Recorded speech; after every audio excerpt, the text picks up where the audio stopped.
Good evening, my little creatures of the night. Mr. Wendigo back again with your late night creature feature. Before we begin, I'm curious.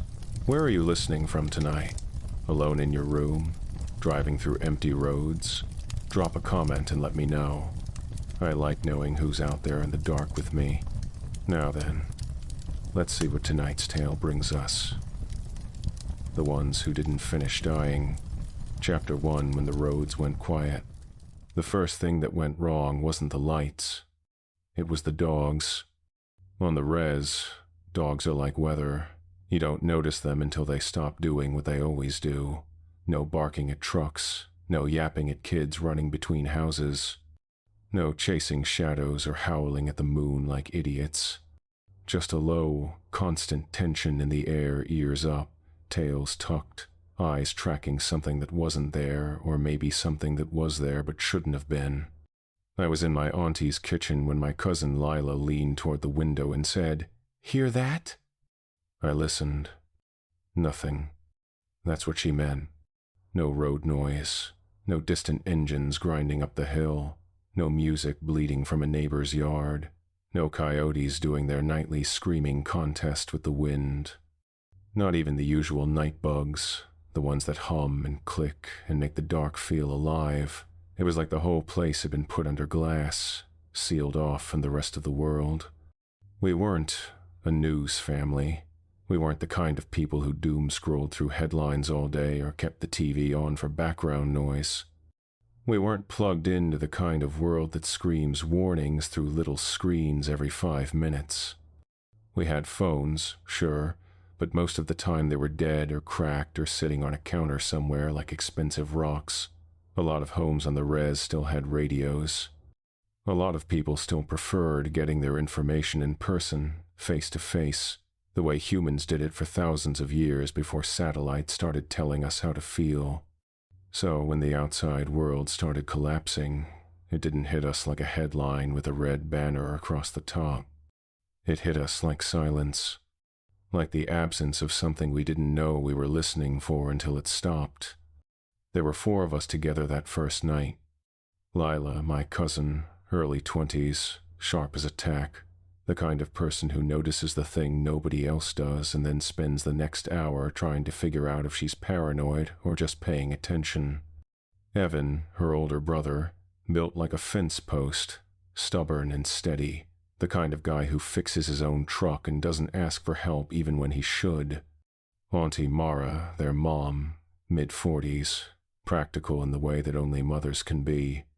The kind of woman who can skin a deer in the morning and then still show up to a community meeting that afternoon looking put together. And me, Jonah, the one telling you this story. I'm not the brave one. I'm not the hero. I'm just the one who kept seeing it all too clearly and couldn't look away. We were finishing dinner when the power blinked. Once, twice, then came back on like nothing happened. Evan smirked. Grid's mad again. Auntie Mara didn't smile. She was staring at the ceiling light like it had personally offended her.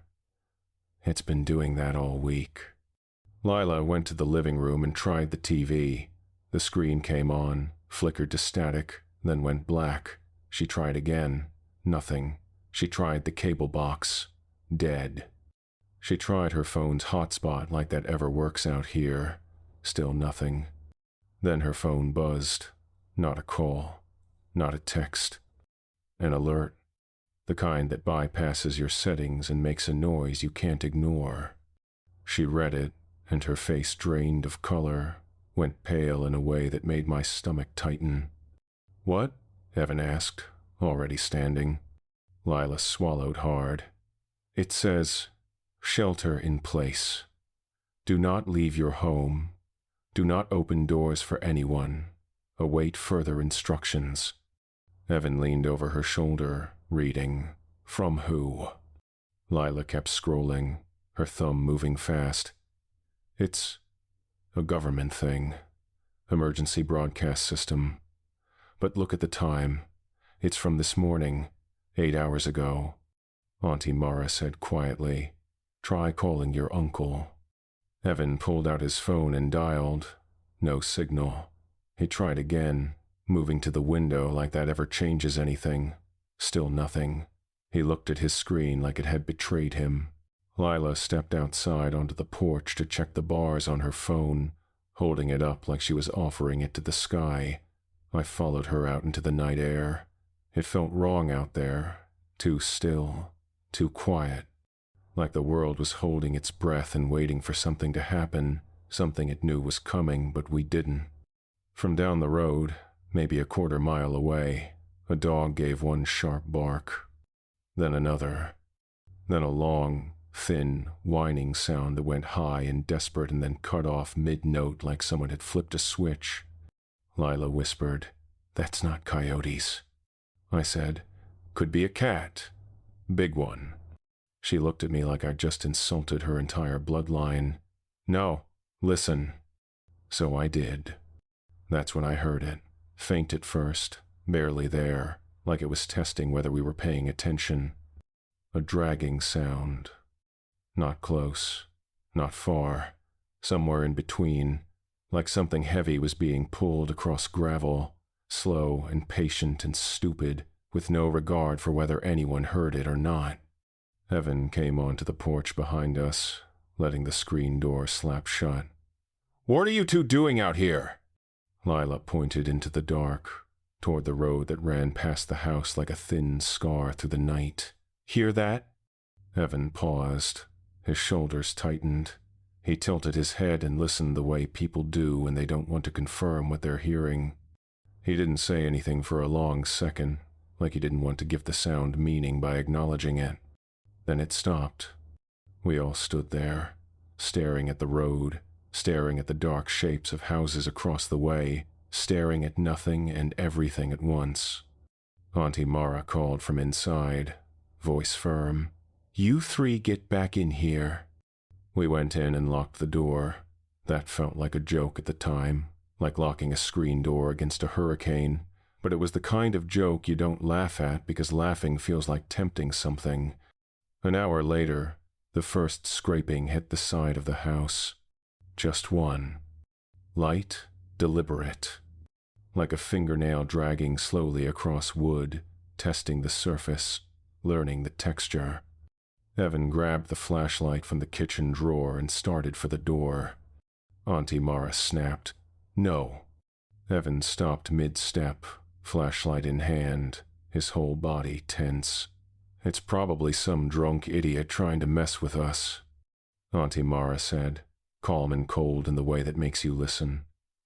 "And if it's not?" Evan looked at her. You could see him working through it, the math of risk versus curiosity. "So what? We just sit here?" Auntie Mara pointed at the kitchen window. "We sit. We listen. We don't feed our curiosity." Lila whispered, "Mom, that didn't sound like a person." Another scrape. This one longer, slower. Then a soft, wet sound like a palm pressed flat against glass and dragged down, leaving a smear we couldn't see but could hear. My skin went tight all over, every hair standing up like my body knew something my brain hadn't caught up to yet. Auntie Mara killed the lights in the house without a word.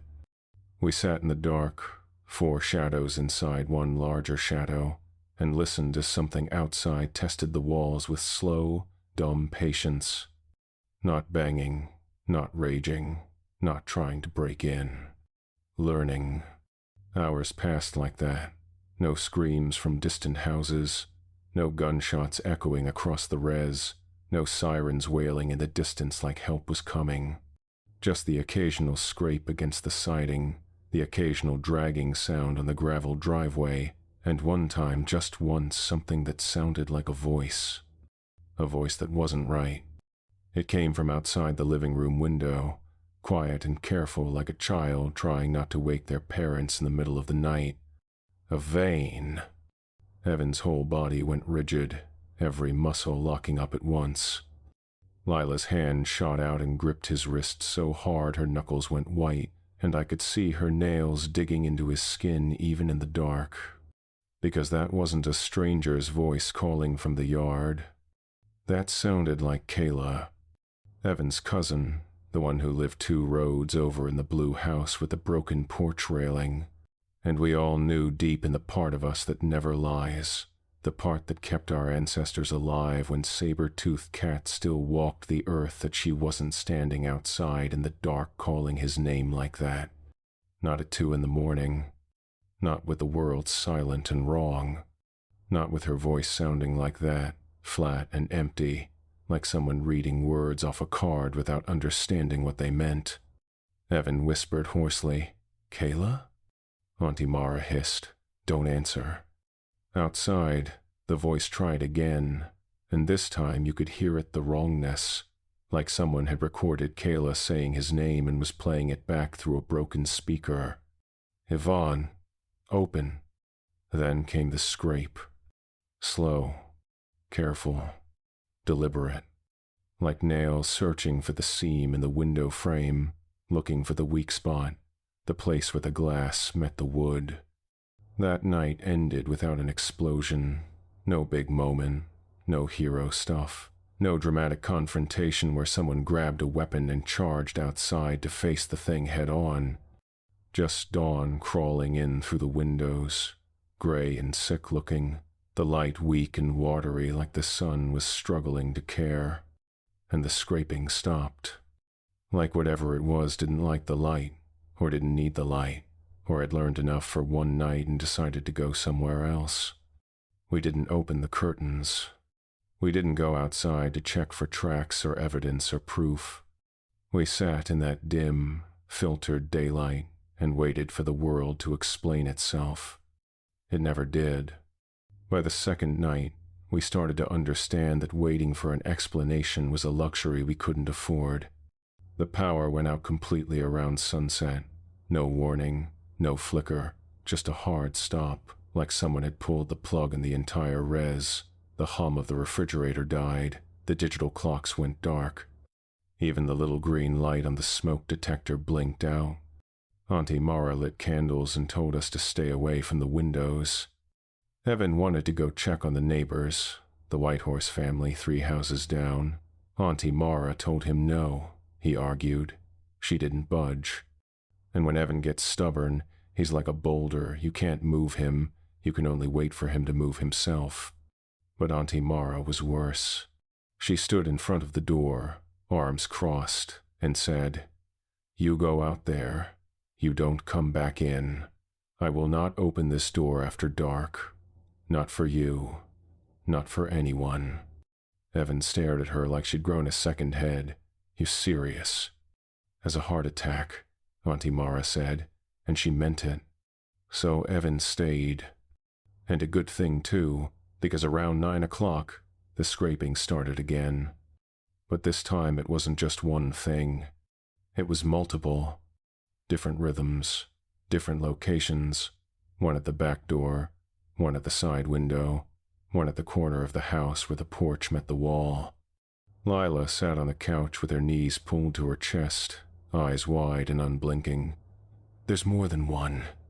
Auntie Mara didn't answer. She was listening with a kind of focus I'd only seen her use when she was tracking an animal through the woods, reading the signs, putting the pieces together. Then came the moaning. Not the movie kind. Not the dramatic, rage-filled zombie roar you hear in films where everything's designed to make you jump. This was quieter, sadder. Just a human sound with no thought behind it, like breath being pushed through a throat that had forgotten how to be a person, forgot what words were for, forgot everything except the shape of the noise. It made my skin crawl in a way the scraping hadn't. Because the scraping was alien. The scraping was something I could write off as not human. But the moaning? That sounded like someone I used to know. Lila whispered into the dark, "They don't stop."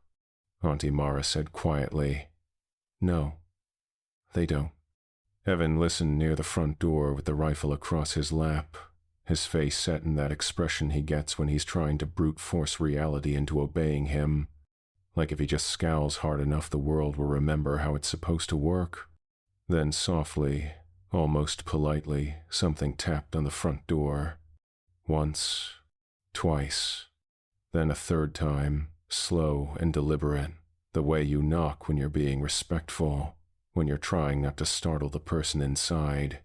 Auntie Mara mouthed without sound, "Don't move." We held our breath. A voice came through the door, muffled by the wood but clear enough. "Hello?" It was a man's voice. Calm. Normal. The kind of voice you'd hear at the post office or the gas station, asking about your day, commenting on the weather. "Hello. You in there?" Evan whispered, barely audible. "That's a person." Auntie Mara whispered back, her lips barely moving. If it was a person, they'd be banging on the door. They'd be crying. They'd be yelling for help. They'd be calling names, saying who they are. That voice isn't scared. The voice tried again, a little closer to the crack of the door, like whoever was out there had pressed their face right up against the wood. "Please, open up." Lila covered her mouth with both hands, and I could see tears starting to slide down her cheeks, silent and terrible. I realized something in that moment that made my stomach flip over and my throat close up. It wasn't just asking. It was trying manners. It was using the shape of politeness, the rhythm of human interaction, like it had watched people knock on doors and ask for entry, and was now mimicking the pattern without understanding why people did it, trying to slip past our defenses by sounding like something we'd want to help. Evan shifted like he was going to stand, like the instinct to respond to another human in need was stronger than his fear. Auntie Mara's hand clamped down on his shoulder hard enough that he flinched, and that saved his life, because the voice changed. Not angry, not loud, not frustrated, just wrong. The tone flattened out, lost its warmth, became something else entirely. Open. One word, no politeness, no pretense. Just a command. Then came a scrape down the front door, slow and purposeful, like a fingernail tracing the seam from top to bottom, mapping the barrier. Then footsteps. Not walking away. Walking around the house. Circling. Testing. A soft thump at the side window. Then another at the back. Then the kitchen. And then came the sound that ruined my sleep for weeks after. The sound that still wakes me up sometimes in the middle of the night, even now. Something going down the outside basement steps. Slow. One step at a time. But not like a person walking. More like something falling in stages and catching itself between drops. Thud. Pause. Thud. Pause. The rhythm was wrong. The weight was wrong. The everything was wrong. Evan raised the rifle, pointing it at the basement door at the top of the interior stairs. Lila's eyes were huge, white, showing all the way around. They can't open doors, right? They don't know how, right? Auntie Mara whispered, quiet. Thud. Pause. Thud. Pause. It reached the bottom of the outside basement steps. We waited for the sound of it trying the exterior basement door, the old wooden one that swelled in the rain and never closed right. Instead, we got silence. Then, a scraping at the bottom edge of the door. Not violent, not frustrated. Exploratory. Like nails trying to find the gap between door and frame, searching for the weakness, the place where pressure could be applied. Not trying to break it down, trying to understand it, to learn where the weakness lived. Auntie Mara's voice was barely air, barely sound. If it comes through that door, you shoot center mass. Don't hesitate, don't wait, just shoot. Evan whispered back, I know. The scratching stopped.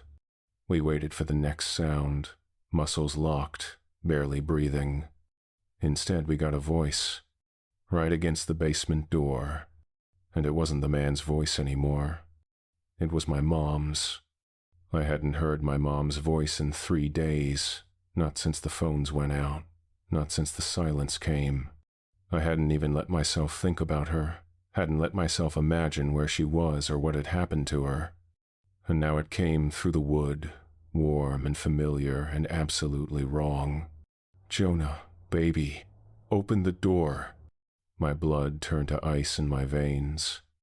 Every cell in my body screamed at me to respond, to call out, to ask if she was okay. But I didn't move. I didn't breathe. I stared at that door and felt the animal part of my brain, the part that's older than language, scream one word over and over, no. Because even if my mom was alive, if by some miracle she had made it through whatever was happening out there, she would never say it like that. Never. Not with that flat affect, that empty tone, that mechanical rhythm. It wasn't her voice. It was a recording, a copy, a mask made of sound. Something had heard her say my name, heard her call me baby the way she'd done my whole life, and now it was using that against me like a key trying to fit a lock. I heard Lila start to sob, shaking silently, her whole body trembling. Evan's finger tightened on the trigger, the rifle rock steady despite everything. Auntie Mara leaned forward and whispered into the darkness, not to the thing outside, not to us like she was speaking to the world itself, to the spirits, to whatever was listening. You don't get to use our voices. On the other side of the basement door, the thing paused. You could feel it listening, processing, calculating.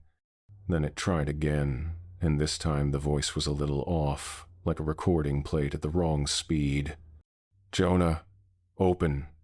The words were the same, but the music was gone, the humanity stripped out. And Auntie Mara, sharp as a blade, cold as winter, get away from my house. A long silence followed. 10 seconds, 20, 30. Then the dragging sound moved away, back up the basement steps. Thud. Pause. Thud. Pause. It left the same way it arrived, patient, methodical, relentless. Not angry that we didn't open the door. Not frustrated. Just filing the information away. Learning. Morning came again, the sun struggling through heavy clouds. We didn't celebrate it. We didn't cheer, or high-five, or feel like we'd won. We just survived it. And we knew, deep down, that surviving one night didn't mean we'd survive the next. Chapter 2, House to House. By day 3, we stopped thinking of it as what's happening, and started thinking of it as how to last. The res changed fast once people realized the roads weren't safe, once the reality set in that help wasn't coming from town, wasn't coming from the county, wasn't coming from anywhere. We were on our own in the way that places like ours have always been on our own, except this time there was no fallback, no outside world to eventually remember we existed.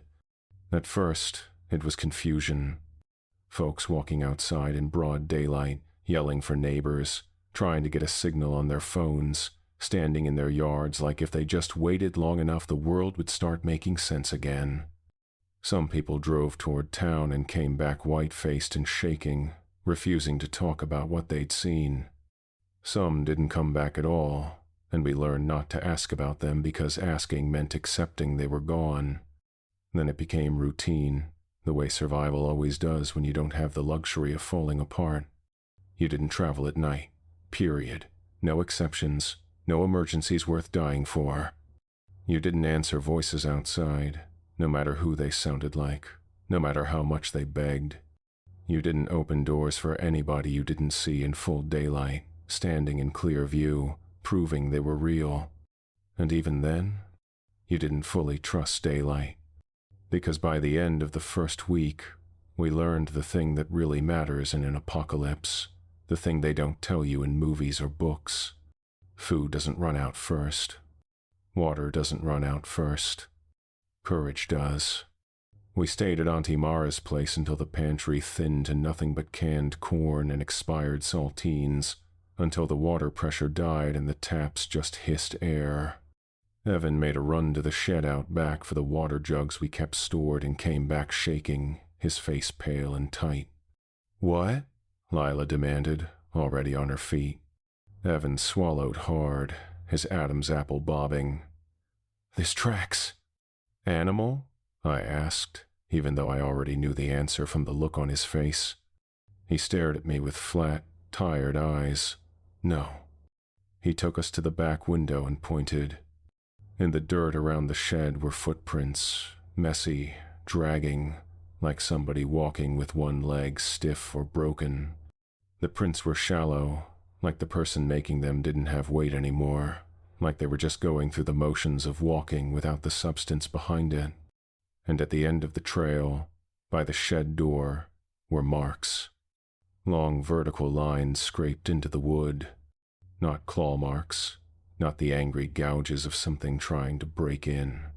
More like tally marks. "Counting," Lila whispered. "It's been here. While we were inside, it was out here, counting." Auntie Mara said quietly, "We moved today." We packed fast, not like you pack for a vacation or a trip, like you pack when there's a fire and you've got 2 minutes to grab what matters. Just essentials, water containers, dry food, blankets, a couple of knives, Evan's rifle, and a box of shells he'd been saving for deer season that never came. We moved to Grandma Ruthie's old house first because it had thick walls and a basement with a heavy door and only 2 windows at ground level. It wasn't far, maybe half a mile, but every step outside felt like stepping into a story we weren't supposed to be in. Like we'd wandered onto a stage where the play had already started and nobody had given us the script. No birds singing, no wind moving through the trees, just the crunch of gravel under our shoes and the sound of our own breathing. We passed 2 houses with doors hanging open, darkness inside like open mouths. We didn't look inside. We didn't call out to see if anyone was home. We walked past with our eyes forward, moving fast. We passed a truck idling in a driveway with nobody behind the wheel, the engine running smooth and patient like it was waiting for a driver who wasn't coming back. We didn't go near it. We walked the way you walk past a dark room when you're a kid, and the hallway light is off pretending you're not scared because somewhere in your animal brain you think fear is a thing that can hear you, that can smell you, that gets stronger when you feed it attention. That night at Grandma Ruthie's, we heard them again. More than one. Multiple sources of sound, different rhythms, different patterns. Dragging along the street outside, scratching at fences. Something bumping lightly against the side of the house like it was testing the world, checking to see if the rules had changed, if today was the day the walls would give. Then came the moaning. Not the movie kind. Not dramatic or theatrical or designed to make you jump. Just a human sound with no thought behind it, like breath pushed through a throat that forgot how to be a person, forgot what words were, forgot everything except the shape of noise itself. Lila sat with her knees to her chest in the basement, arms wrapped tight around her shins. She whispered, "They don't stop, they don't eat, they don't sleep, they just keep going." Auntie Mara said, "No, they don't." Evan listened near the basement steps with the rifle across his lap, his face set in that stubborn expression he gets, jaw tight like he was trying to will the world back into order through sheer force of personality. Then softly, carefully, something tapped the front door. Once. Twice. A third time, slow and polite, like someone who'd been raised right, taught to knock instead of barge in. Auntie Mara mouthed without sound, "Don't move." We held our breath, 4 statues in the dim basement light. A voice came through the door, muffled by wood but clear enough to understand. "Hello?" It was a man's voice. Calm. Normal. Pleasant, even. "Hello? You in there?" Evan whispered. "That's a person." Auntie Mara whispered back, sharp and certain. "If it was a person, they'd be banging, they'd be crying, they'd be screaming for help." They'd be telling us their name, telling us they're hurt, giving us a reason to trust them. That voice isn't scared. The voice tried again, a little closer to the crack in the door. Please, open up. Lila covered her mouth with both hands, and I could see her shoulders shaking. I realized something in that moment that made my stomach flip and my throat go tight. It wasn't just asking, it was trying manners, trying the shape of being human, the pattern of polite society. Like it understood that doors were barriers and barriers had rules and rules could be followed to get what you wanted. It was learning how to be the kind of thing we'd open a door for. Evan shifted like he was going to stand, like every instinct he had was screaming at him to help another person in need. Auntie Mara's hand clamped his shoulder hard enough to leave marks, and that saved his life. Because the voice changed. Not angry, not loud, not frustrated by our refusal. Just empty. The humanity drained out of it like water from a cracked cup. Open. One word, flat and mechanical. Then came a scrape down the door, slow and purposeful, like a fingernail tracing the seam from top to bottom. Then footsteps. Not walking away in defeat. Walking around the house. Circling. Testing windows. Checking the back door. Looking for another way in. A soft thump at the side window. Then another at the kitchen. Then the sound that I'll hear in nightmares for the rest of my life. Something going down the outside basement steps. Slow. One step at a time. Thud. Pause. Thud. Pause. The rhythm was wrong. The weight distribution was wrong. Like whatever was making the sound had forgotten how stairs worked and was relearning through trial and error. Evan raised the rifle, barrel pointing at the exterior basement door. Lila's eyes were huge, terrified. They can't open it, right? They don't know how, right? Auntie Mara whispered. Quiet. Thud. Pause. Thud. Pause. It reached the basement door. Silence for a long, horrible moment. Then, a scraping at the bottom edge of the door, right where it met the concrete. Not to break it, to understand it, to learn where the weakness lived. And that's when I realized what we were dealing with wasn't just mindless hunger or viral rage or whatever explanation the outside world had tried to put on it. This was something that learned, something that adapted, something that got smarter every time it failed. We lasted 4 days at Grandma Ruthie's before we had to move again. The water ran out, the food dwindled to nothing, and on the 4th night, we heard something that changed everything. Not just one voice outside.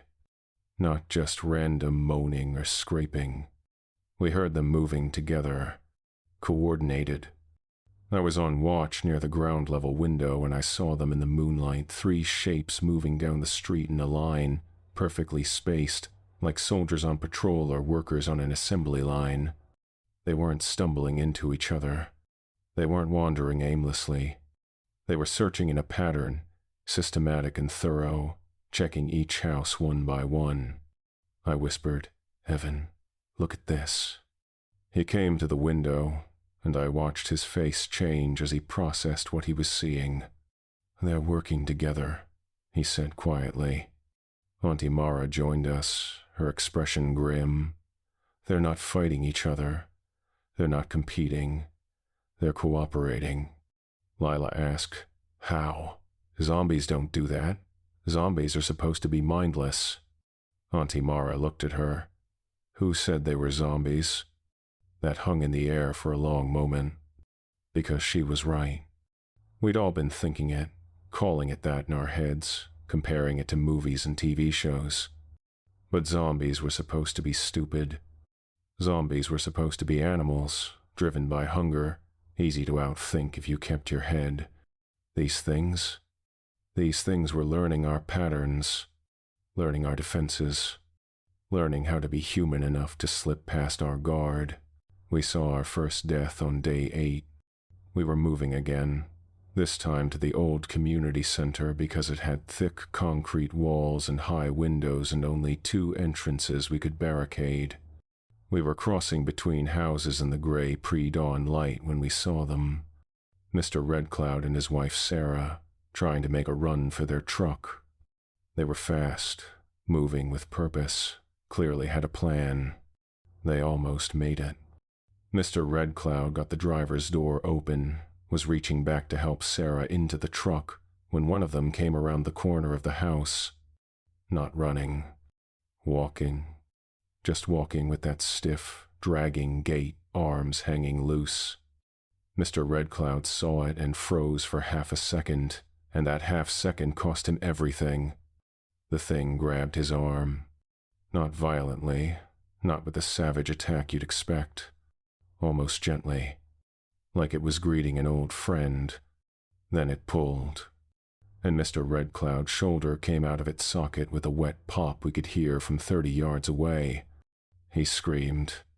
Sarah screamed. We stood frozen, watching it happen, knowing we couldn't help, knowing that running toward them meant dying too. The thing pulled Mr. Red Cloud close, and we saw its face for the first time in clear light. Gray, slack, wrong. The eyes were clouded over like milk, but they tracked movement. They saw. The jaw hung loose, dislocated or broken, moving in a chewing motion even though there was nothing in the mouth. It bit into Mr. Red Cloud's throat, not tearing, not ripping, just pressing its mouth against the flesh and working its jaw like it was trying to remember how eating worked. Blood came out in a hot spray, black in the early light. Mr. Red Cloud's legs gave out and he dropped, pulling the thing down with him. Sarah ran. She made it maybe 10 steps before another one came out of the shadows and grabbed her ankle. She went down hard, face first into the gravel. The thing crawled up her body, slow and methodical, and pressed its face against the back of her neck. She was still screaming when it bit down. The sound cut off mid-note. Evan had the rifle up, finger on the trigger, but Auntie Mara pushed the barrel down. "No," she whispered. "The noise will bring more. We can't save them. We can only not join them." We moved past, staying low, staying quiet. Mr. Red Cloud's body was still twitching when we passed. Sarah's hand was opening and closing, fingers grasping at nothing. Neither of them were screaming anymore. They were making wet, gurgling sounds. And the things crouched over them weren't feeding in any way that made sense. They were just pressing against them, touching them, like they were trying to remember what warmth felt like. We didn't talk about it after. We didn't process it or debrief or comfort each other. We just kept moving, and that night in the community center, none of us slept. By week 2, we'd figured out some of the rules. They were slower in direct sunlight, like they didn't fully understand how to navigate when they could see clearly.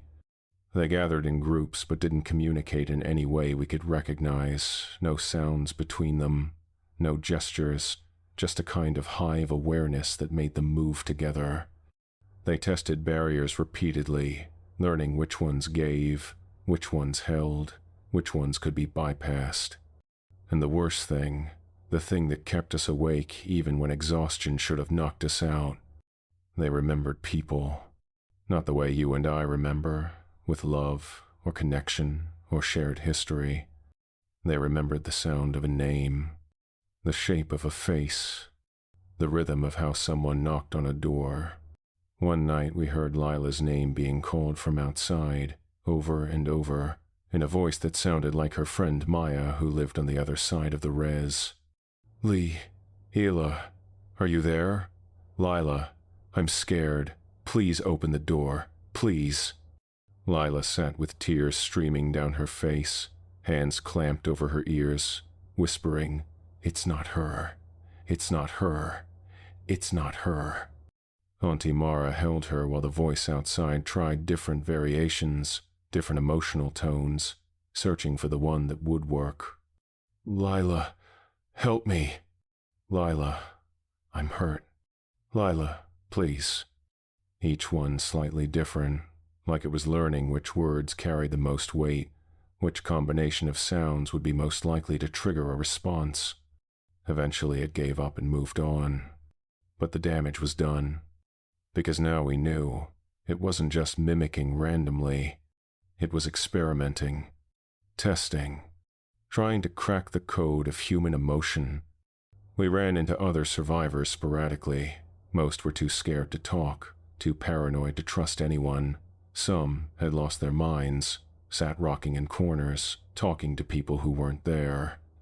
Some had lost more than their minds. They'd lost the part of them that cared about surviving, and we learned to recognize that look in someone's eyes, the look that said they'd already given up and were just waiting for the end to catch up. We saw a group of 5 trying to make it to town, traveling in daylight, armed with hunting rifles and baseball bats. We never saw them come back. We saw smoke from fires that burned unchecked, houses going up one by one as candles tipped over or cooking fires spread. We saw a woman standing in her yard, completely still, staring at nothing, while one of them circled her slowly. She didn't run, didn't scream, just stood there like she'd run out of the ability to fear, and we watched it take her hand and lead her away into the trees like a parent leading a child. We didn't help. We couldn't. By the end of week 3, we were down to almost nothing. We were tired in a way sleep doesn't fix, tired in our bones, in our souls. We were losing weight, burning through our reserves. Evan's eyes looked older every day, like he was aging and fast forward, like each morning added a year to his face. Lila stopped talking much. She listened more than she spoke, always alert, always watching. Auntie Mara kept us moving with the kind of force only mothers have, the kind that kicks in when panic would kill their kids faster than any monster. Then, on day 27, almost a month after the silence came, we saw smoke. Not from a house fire, from a controlled burn, a signal fire. A thin line rising from a cluster of homes near the old community hall. And we heard something we hadn't heard in weeks. People. Voices calling to each other. Real voices. Alive voices. Human voices. A call across distance. A reply. We moved fast but careful, weapons ready, not letting hope override caution. When we got close, we saw them. A handful of survivors, not many, maybe 10 or 15. And at the center, sitting on a folding chair like he'd been waiting for us, like he'd known we'd come eventually, was Elder Tomah. He was wrapped in a heavy coat despite the mild weather, his gray hair tied back in a traditional style, his face calm and tired in a way that suggested he'd seen this pattern before. Maybe not in his lifetime, but in the stories passed down, in the warnings nobody listened to. He looked up when we approached, his dark eyes taking us in like he was reading a story written on our faces, seeing everything we'd been through without us having to say a word. "You made it," he said simply. Auntie Mara's shoulders sagged like she'd been holding up the sky for a month, and someone had finally offered to help carry the weight. "Elder, what is this?"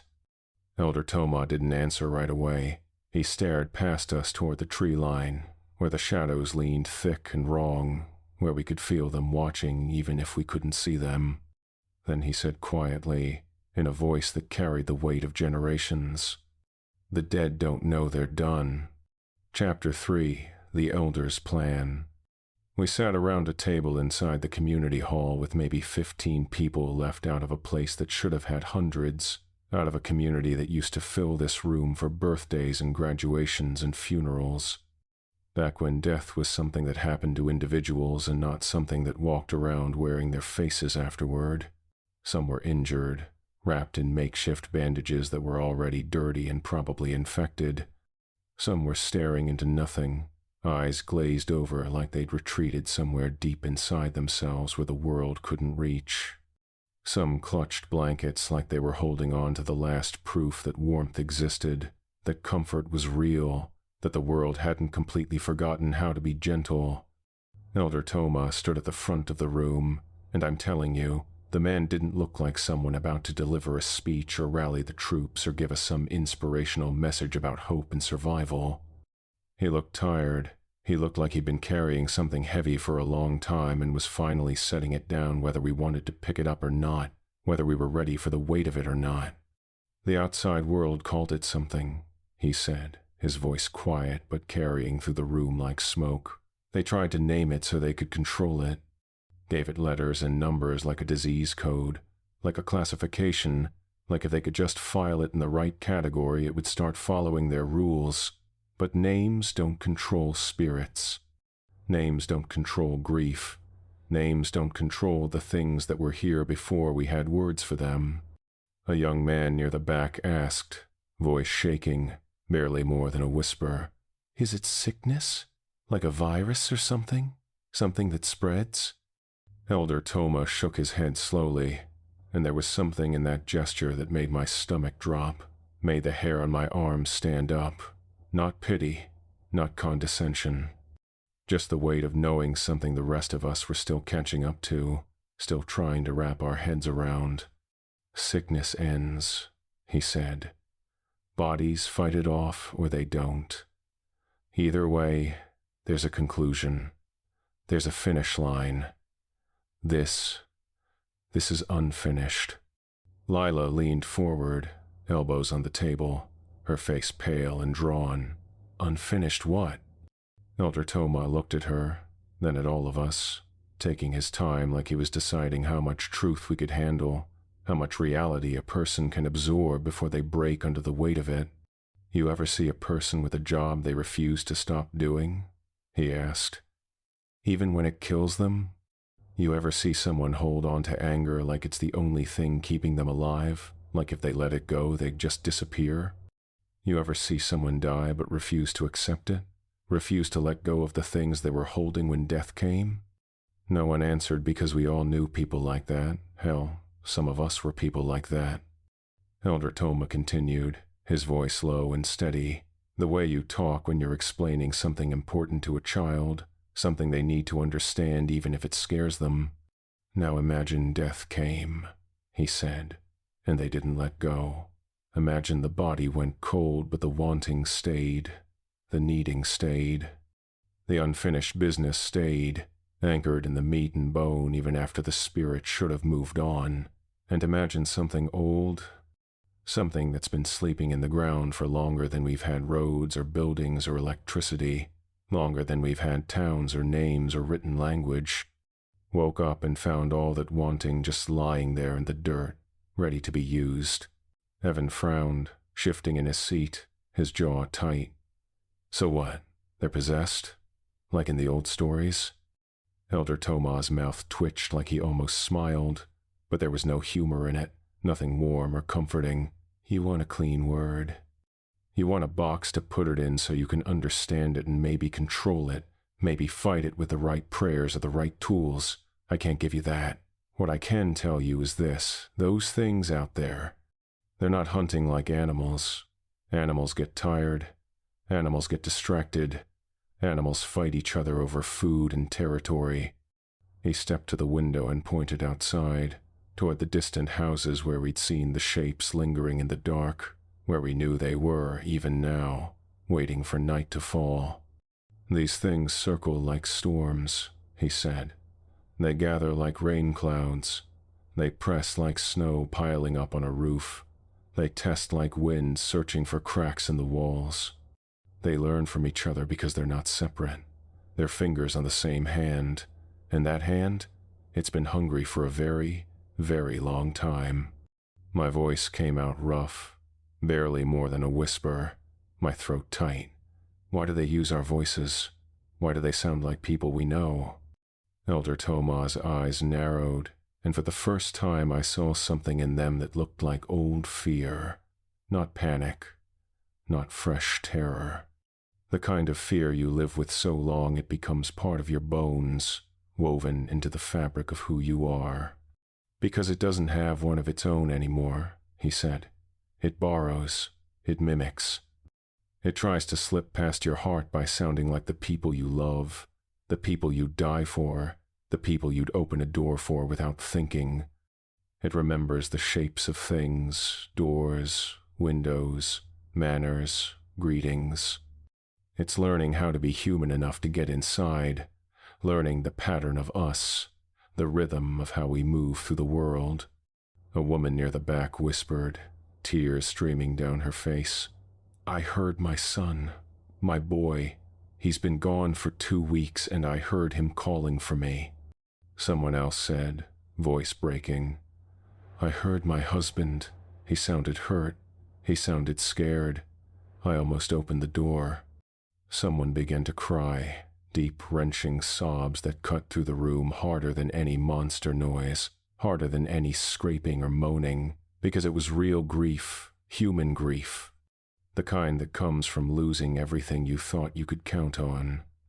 Elder Tomah waited until it settled, until the crying quieted to sniffles and shaking breaths. Then he said, "Cold slows them." Evan blinked. "Cold?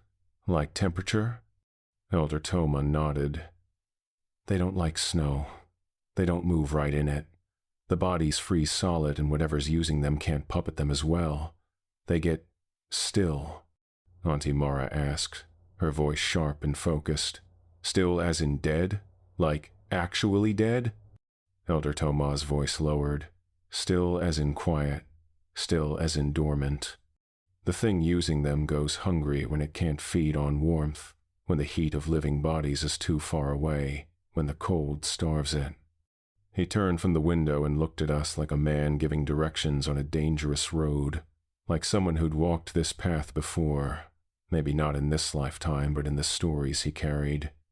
"We go up," he said. "High country. Winter holds what won't rest. We stay there until the world remembers how to be normal again, or until spring, maybe longer, however long it takes." A man scoffed bitterly, anger cutting through his fear. "And what if it never goes back? What if this is just how things are now?" Elder Tomah stared at him, and the look in his eyes was ancient and tired and absolutely certain. "Then we become the ones who did," he said simply. That hit the room hard. Not heroic. Not pretty. Not the kind of thing that gets written into legends. Just real. Just survival stripped down to its bare bones. They had a plan, and it wasn't perfect, but it was better than wandering until we died or sitting still until they found us. Move at dawn when they were slowest, when the light confused them. Travel light only what we could carry on our backs for days. Avoid towns, avoid highways, avoid anywhere that might have had a large population.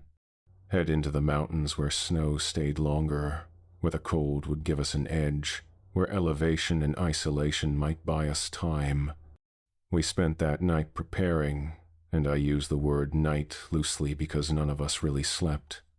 We sat in shifts, watching the windows, listening to the sounds outside, the dragging, the scraping, the occasional voice trying different names, different tones, searching for the combination that would unlock our defenses. Someone tried my name around midnight. "Jonah, are you there?" It wasn't my mom's voice this time. It was my own. My voice calling my own name, like I was standing outside trying to get my own attention, and the wrongness of it made my skin crawl in a way nothing else had. Evan looked at me, his face grim. "Don't answer."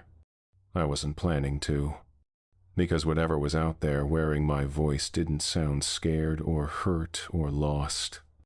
It sounded curious, like it was testing to see if hearing yourself would make you open a door.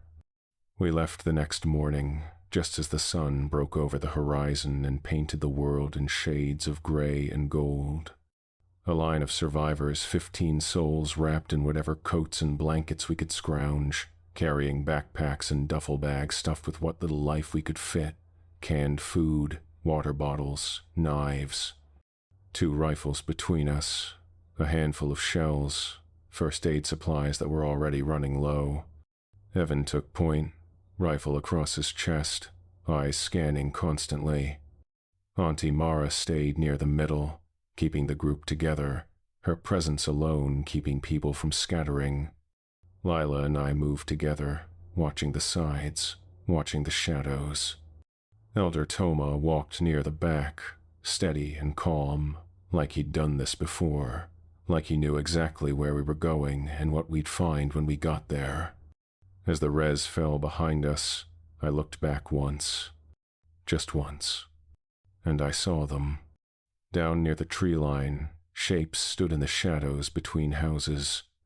Maybe 10, maybe 20, hard to tell where one ended and another began.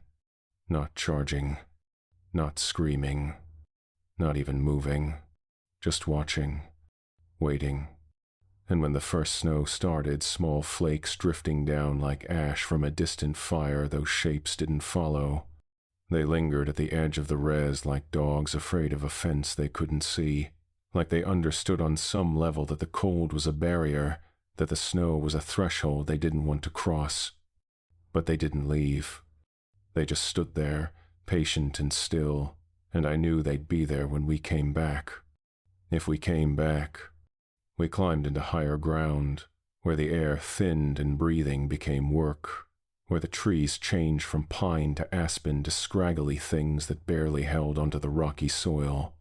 The temperature dropped steadily, degree by degree, until our breath came out in clouds and our fingers went numb inside our gloves. But the sounds behind us faded. The dragging stopped. The scraping disappeared into the distance. By the time we hit the first real snowpack, the world was muffled and quiet in a way that felt almost safe, almost normal. We found an old hunting cabin 2 days into the climb, more of a shack really, with gaps in the walls and a roof that sagged in the middle. But it had 4 walls and a door that closed, and that was more than we'd had in weeks. We crowded inside, 15 bodies pressed together in a space meant for maybe 4 people. It stank of cold wood and old smoke and too many humans in one place, but it felt like a fortress, like a castle, like the first real shelter we'd had since the world ended. Night came. We didn't light a fire until we were absolutely sure nothing had tracked us, until we'd posted watches and checked the perimeter 3 times. Evan stood by the window with the rifle, eyes scanning the darkness. Auntie Mara sat near the door with a knife in her hand, eyes open, always open. Lila leaned against my shoulder and whispered, "Do you think they're down there, below the snow line?" I didn't answer, because I didn't want to give my fear a voice, didn't want to make it real by speaking it out loud.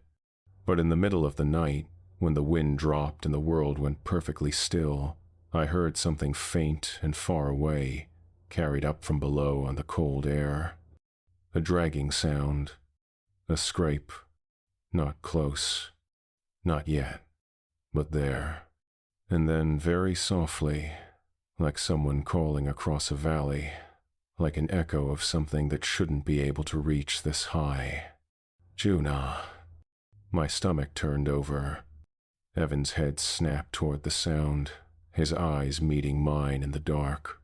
He didn't say it, but I saw it in his face, in the tightness around his mouth, in the way his finger moved closer to the trigger. They followed anyway.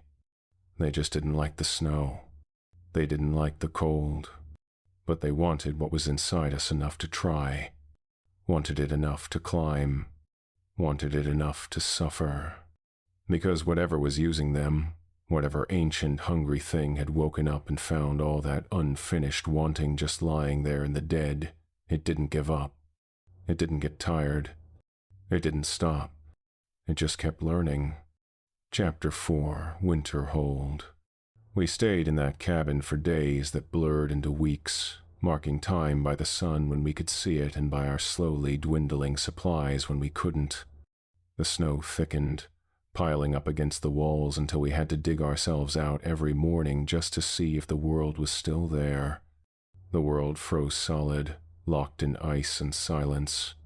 At first, the sounds below faded. The dragging stopped completely.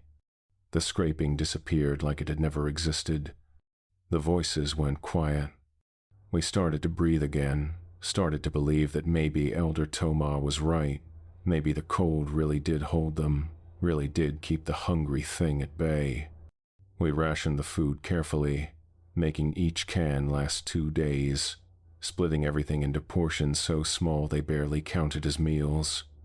We melted snow for water, boiling it over the small fire we allowed ourselves for an hour each night. We took turns on watch, 2 people at a time, staring out at the white expanse and seeing nothing, hearing nothing, feeling the cold seep into our bones. Lila stopped shaking after the first week. She'd been trembling constantly since we left the res, a fine vibration that never quite stopped, but up here in the cold and quiet it finally settled. Evan's eyes stopped, looking so old, so haunted. The lines around his mouth softened. Auntie Mara allowed herself to sleep for more than 2 hours at a time, trusting the cold to keep us safe in a way she'd never trusted walls or locks. Elder Tomah sat by the fire most nights, smoking a pipe he'd carried up the mountain, staring into the flames like they held answers to questions we hadn't thought to ask yet. One night I asked him, "How long have you known about what they really are?"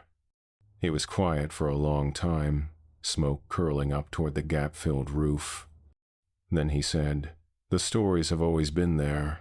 Every culture has them. The dead that don't rest. The hungry ghosts. The things that wear familiar faces to get close. We just stopped listening, stopped believing. Thought we'd gotten too smart for the old warnings." "And the cold?" I asked. "Why does it work?" Elder Tomah tapped the pipe against his palm. "The thing using them feeds on warmth, on life, on the heat that separates the living from the frozen ground. Up here, there's nothing to feed on. The bodies it's wearing freeze solid and it can't move them. So it waits. It's patient. It's been patient for longer than you can imagine." "What is it?" Lila asked from across the room, her voice small in the darkness. "Really? What is it?" Elder Tomah looked at her, his old eyes reflecting firelight. "A hunger that outlived its body," he said. "A wanting that became its own thing. The elders called it different names. Wendigo, corpse walker, the thing that wears the dead. But the name doesn't matter. What matters is understanding that some hungers are so strong they don't die when the body does. They find new vessels, new ways to feed." "Can it be killed?" Evan asked. Elder Tomah smiled, and it was sad and knowing. "You can't kill hunger. You can only survive it, outlast it, deny it what it wants until it moves on or sleeps again." That should have been comforting. It wasn't, because it meant there was no winning, no final battle, no moment where we could declare victory and go home. There was only endurance, only lasting longer than the thing trying to consume us. Then one morning, maybe 6 weeks after we'd climbed into the high country, Lila looked out the window and went completely still. "What?" I asked, already moving toward her. She pointed, not speaking, just pointing with a shaking hand. In the snow outside the cabin, just beyond the tree line where the forest pressed close, were footprints. Shallow, dragging, like someone walking with one leg stiff, like someone who didn't have weight anymore, who didn't have life. But that wasn't the worst part. The worst part was that the prints were fresh, made sometime during the night while we'd been sleeping, made in snow that had fallen less than 3 hours ago. Evan stepped beside her, his face hardening into that expression I'd come to know too well, the one that said he was seeing something he didn't want to accept but couldn't deny. Auntie Mara came up behind us, silent and ready, knife already in her hand. We stared at those tracks like they were a message written in a language we'd hoped we'd forgotten, because they were a message, not a threat, a reminder. Even up here, in the cold, with the snow holding the world in its quiet fist, with the temperature so low that living things struggled to survive. The dead didn't know they were done, and they had unfinished business. Elder Tomah's voice came from behind us, calm as ever, like he'd been expecting this. "Don't open the door," he said. We didn't. We wouldn't. We couldn't. Because we understood now what we were dealing with. Not zombies. Not infected. Not mindless monsters. Something patient. Something learning. Something that would wait forever if it had to, because forever was all it had. And if you're wondering whether we made it, whether we outlasted the thaw, whether the world fixed itself and went back to normal, I can't give you a clean ending. Because life doesn't do clean. I can tell you this. Spring came late that year. Later than anyone could remember. The snow held longer than it should have, like the world itself was trying to give us more time, like the mountain was on our side. But when the thaw finally came, when the temperature climbed and the snow began to melt and the world started to wake up again, we knew what was waiting. The snow line crawled down the mountain like a retreating army, day by day, foot by foot. And down in the trees, far below where the res used to feel like home, where houses stood empty and doors hung open and gardens grew wild, we heard the scraping start again. Slow, patient, like something waking up after a long sleep, like something remembering it had been hungry.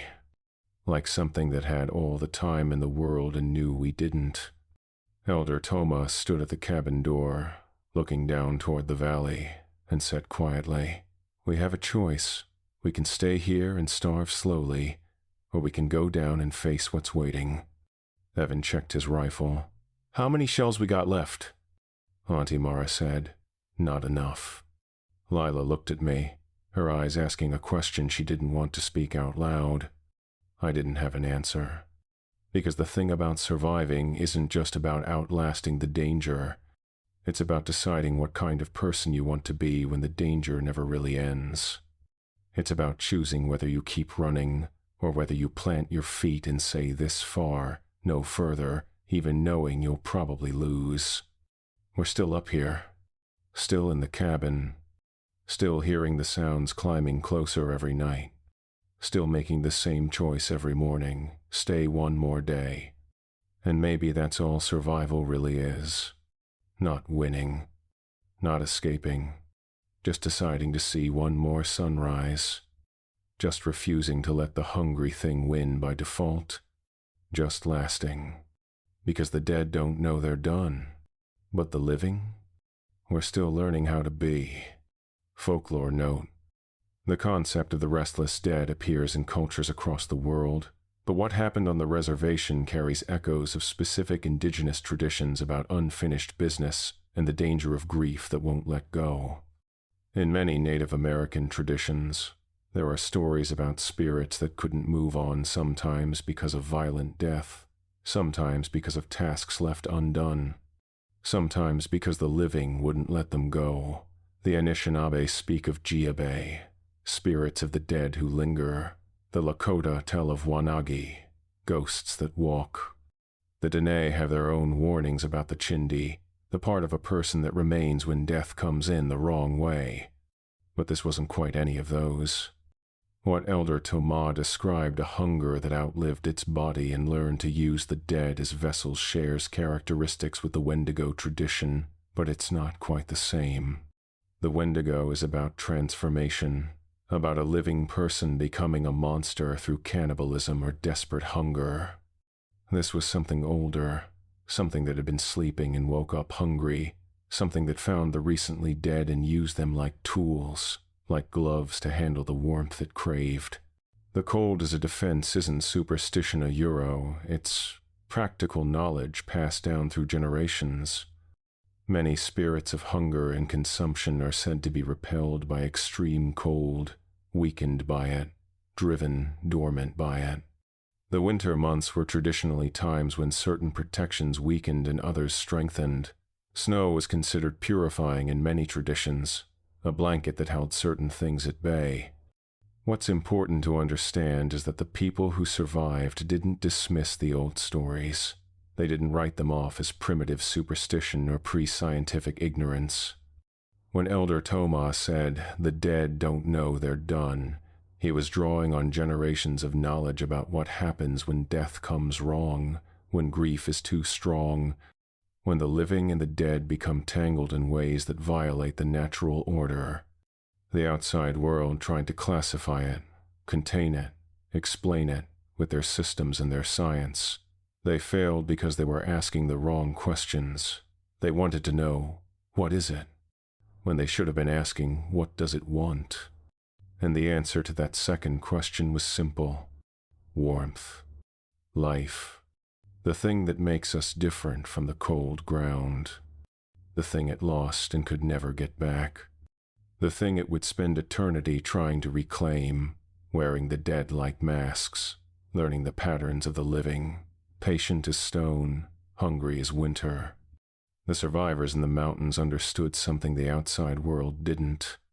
You don't have to understand a thing to survive it. You just have to respect it. Listen to the warnings. Trust the old knowledge. And never, ever open the door. Well, boys and ghouls, that wraps up another terrorific tale from the vault. Poor Jonah and his family. Bless their hearts, thoughts, and prayers.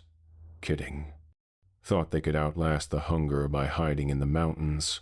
Thought the cold would keep them safe forever. But some things are patient enough to wait for spring. Some things don't need to rush when they've got eternity on their side. And that scraping climbing closer every night, that's the sound of unfinished business remembering where the warm things hide. Just how we love it. If this story crawled under your skin the right way, hit that subscribe button. New creature features drop every day at 8 p.m. Central, and trust me, tomorrow's even nastier. Leave a like if you'll be checking your locks twice tonight, and drop a comment. Have you ever heard something outside that sounded like someone you knew? Ever had that moment where your gut screamed, "Don't open that door," even though everything seemed normal? I'm always hunting for the next nightmare. Remember when someone knocks at night, when they sound like your mother or your brother or your best friend, when they use all the right words with all the wrong music? Don't open the door. Some things are just learning how to be human enough to slip past your heart.